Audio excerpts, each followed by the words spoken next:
Hey guys, John here. Welcome back to the course, How to Use Hive 2. This is video 9, and today we're talking about envelopes. So Hive comes with 4 envelopes. We have AMP1, Mod1, Mod2, and AMP2. Technically, we can use the functions and the shapes kind of as envelopes in a certain way, but we're going to deal with that a little bit later on in the course here.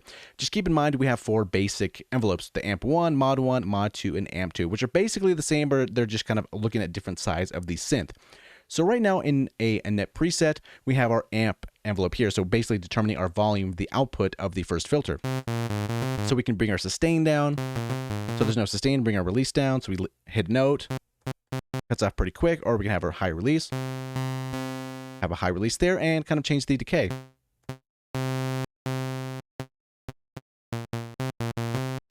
Or slow attack, have it fade in. Kind of the basic envelope stuff right over there.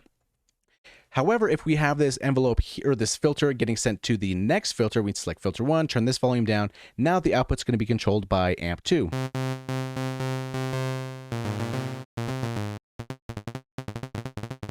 So that's kind of the basics of these amps. And these amp envelopes can also be used to modulate whatever else you want to in the synth. So keep that in mind as well.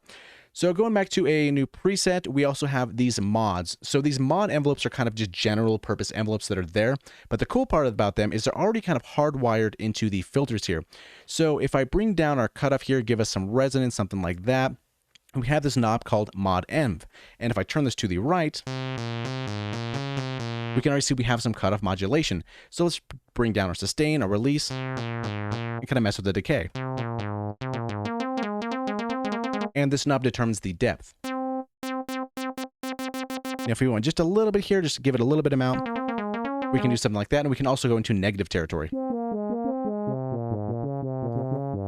And right above this here, we see the 1 and the 2, and this is basically telling us which envelope do we want this to use. So right now we're on 1, which is this guy. If we go to 2, it's going to be looking at this second mod envelope here, so we can do something kind of drastic, maybe have a long decay.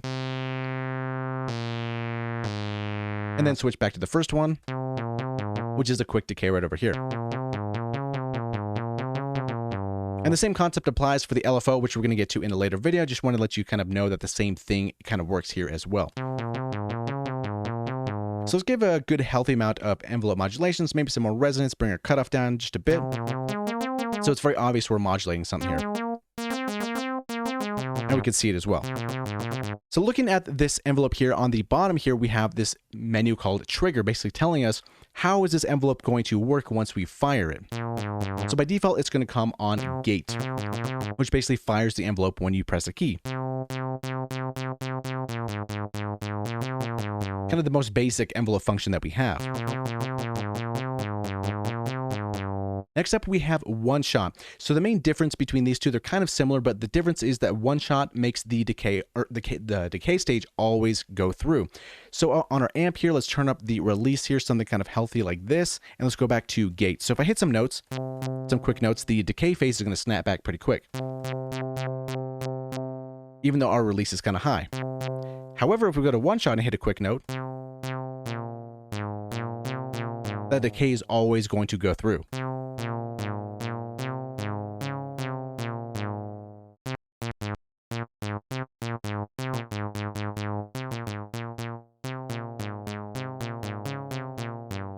Next up, we have the LFO1 and LFO2. So basically, this is telling us that this envelope will fire when it gets a certain signal from the LFO. And the best way to understand this here is to actually look at the scope here, because you would think it would be at the 0 crossing is when it's going to actually fire it, but it's actually at the LFO's lowest point.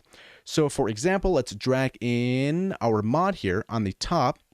So we can see this kind of going here, and we see this envelope constantly getting fired, and that's because this LFO1 is getting fired pretty frequently. So let's drag this LFO2 down over here, and we can see this LFO is going pretty quick. So let's slow this down. Let's maybe go to 1 second or something like that.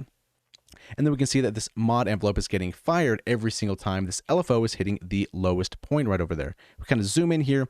We can kind of see that, and let's freeze it. So the lowest point is going to be right here, and that's where the envelope is going to fire.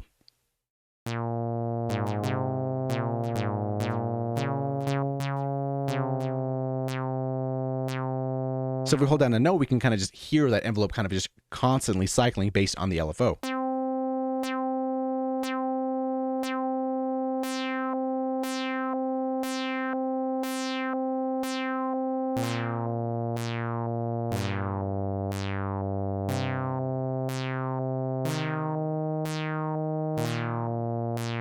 So next up, we have the LFO2, which is basically the same function as this first one here. It's just looking at LFO2, so the same thing right over there.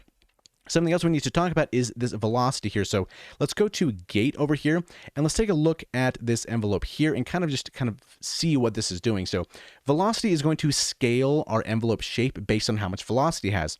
So I have a quick little pattern here, and these are 4 notes, and this vertical is going to be how much velocity these notes have. So we have low to high.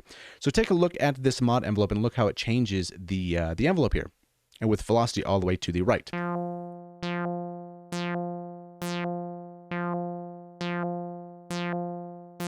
So kind of freezing this here just a little bit here, we can kind of see like this is the highest point here of the velocity. So how hard you hit those keys, it's going to drastically change the shape of the envelope. Now this is full max power right here, 100%. So it's going to have some drastic changes here. You can always dial it back a little bit here to kind of have more of a dynamic envelope. And you can do the same thing on your amp envelope too as well. So if you're kind of playing some soft keys, the envelope's going to kind of have a certain shape, whatever you do, and then the harder you hit it, it's going to scale it a little bit more to kind of make your patches have a little bit more life to them, a little bit more dynamics. So that's something to kind of keep in mind here of these velocities right over there.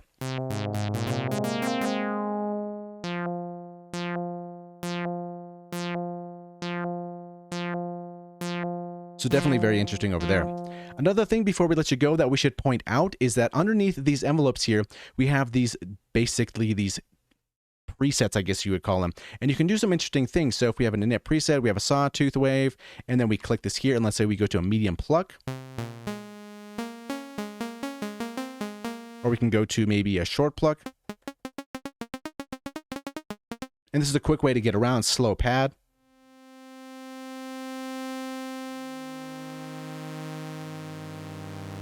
And if you make a cool envelope shape that you really like, that you kind of keep coming back to and you keep having to dial up, you can always save them here in any one of these things. You can always go to or click this here and then save it. Save mod 1 envelope settings and then recall it as well. So it's really easy to work fast and kind of save all your presets so you can dial stuff up really quick. And that's a cool part about Hive. Everything's kind of laid in front of you and it's really quick. These mod envelopes are already tied to the cutoff, which is nice. And you have all those presets as well. And as I mentioned before, we have those in the filters and in the oscillators as well. So kind of don't overlook that. It can really help you out with making patches and kind of doing it quick. So yeah, that was the envelopes. If you have any questions about that, please let me know. Thank you for watching, and we'll see you in the next video.